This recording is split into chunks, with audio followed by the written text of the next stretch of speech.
La Troisième Guerre mondiale. La Première Guerre mondiale a fait 20 millions de morts selon certaines estimations. Ensuite, la Deuxième a fait 38 millions de morts. Ça a augmenté, n'est-ce pas? Étant donné que notre capacité de nuire s'est nettement améliorée depuis la fin de la Deuxième Guerre mondiale, il faut s'attendre à ce que nous fassions mieux.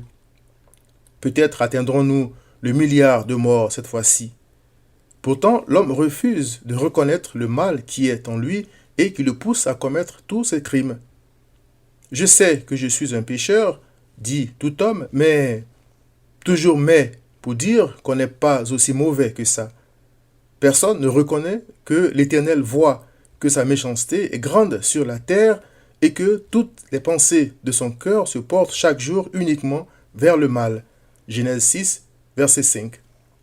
Tandis que des millions d'hommes sont sans abri, que des maladies tuent un grand nombre chaque jour et que d'autres meurent de faim, ceux qui peuvent aider ces malheureux ne pensent qu'à investir dans la recherche et la production de l'arme qui peut les enrichir en tuant le plus de gens possible. En voyant ces choses, je disais, c'est la cupidité. L'homme est vraiment mauvais. Mais je disais toujours ça en pensant aux autres, jamais à moi-même. Il est pourtant écrit. Tous sont égarés, tous sont pervertis, il n'en est aucun qui fasse le bien, pas même un seul. Romains 3, verset 12. Au lieu de dire, comme l'apôtre Paul, misérable que je suis, qui me délivrera du corps de cette mort, Romains 7, 24, et de rendre grâce à Dieu par celui qu'il a envoyé pour me délivrer du pouvoir du péché, Romains 7, 25, je n'avais aucun intérêt pour Christ. Je ne me reprochais rien.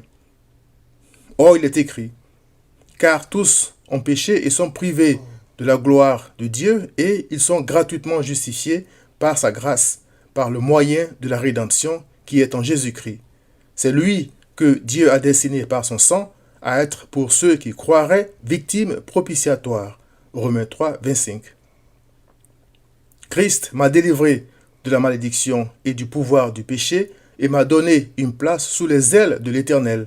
Psaume 17, verset 8. D'où je peux tranquillement observer cette troisième guerre venir sans avoir peur d'être séparé de l'amour de Dieu manifesté en Christ. Romains 8, 39. Elle aura lieu, puisque le cœur est tortueux par-dessus tout, et il est méchant. Jérémie 17, verset 9. Et que ce qui a été, c'est ce qui sera, et ce qui s'est fait, c'est ce qui se fera. Il n'y a rien de nouveau sous le soleil. Ecclésiaste 1, verset 9.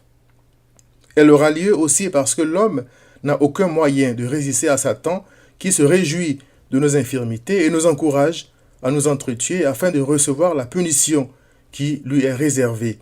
Matthieu 25, 41. Mais il est écrit, le Seigneur sait délivrer de l'épreuve les hommes pieux et réserver les injustes pour être punis au jour du jugement. 2 Pierre 2, verset 9. Le mot épreuve fait aussi référence au malheur. Or, le péché est le plus grand malheur qui frappe l'humanité depuis la chute d'Adam et Ève. C'est par la foi en Christ que le Seigneur délivre les hommes pieux, c'est-à-dire ceux qui croient en Christ et lui obéissent. Cher ami, qui sait si cette troisième guerre ne va pas tous nous emporter? Viens te mettre à l'ombre des ailes de l'Éternel.